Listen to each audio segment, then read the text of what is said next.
Kaupo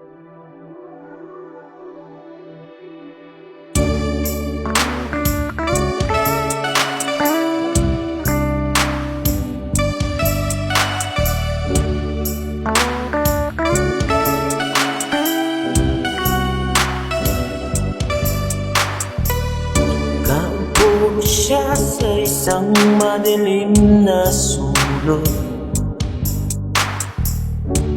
Ewan ko ba kung bakit sa libo-libong babaeng nandoon. Wala pang isang minuto, nahulog na ang loob ko sa'yo.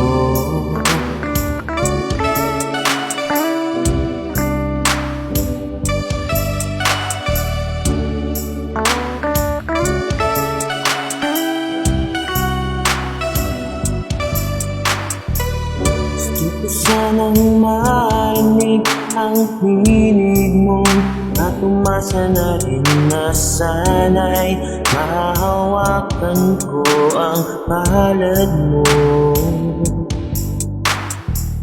Gusto ko sanang lumapit kung di lang sa lalaki